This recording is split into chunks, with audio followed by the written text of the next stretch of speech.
Ssaabasajja Kabaka Sseggwanga Frederick Ronald Kimera Mwenda Mutebi owookubiri asiimye okulabikako eri Obuganda ku Lwokutaano nga 13 ng'aggalawo ttabamiruka w'abakyala agenda okuyindira mu Lubiri e Mengo. Bino bikakasiddwa Katikkiro Charles Peter Mayiga. Ensonga enkulu gye njagala bategeeza nti Ssaabasajja Kabaka yasiimye okulabikako eri Obuganda ku Lwokutaano luno. Mu lukuŋŋaana lwa bannamawulire lwe lumu, Katikkiro Mayiga azzeemu n'ategeeza ng'emisinde gy'amazaalibwa ga Kabaka ag'enkaaga nga gyakubeerawo nga 3 Ogw'omusanvu.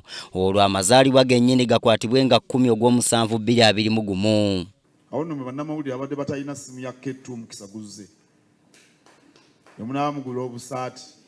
Ate Ssaabasajja Kabaka tujja kujaguza amazaalibwa ge ag'enkaaga mu omusanvu ennaku z'omwezi 10 Julayi.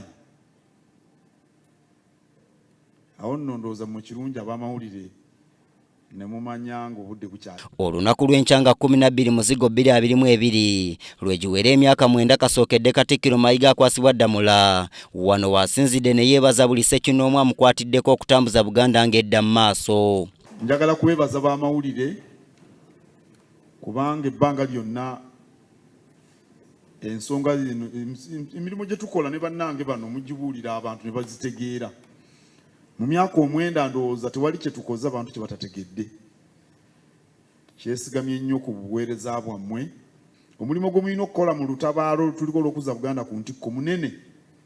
Kubanga enteekateeka zonna ze tuwanjula bwe mutaazibuulire abantu ne bazitegeera tezijja kutuukirira. Katikkiro asabye abantu okweyiwa mu bungi mu lubiri lwa Baffe e Mengo, babugirize omutanda mu bungi wamu n'okuwagira emisinde. Nze Andrew Sebbira e Mengo.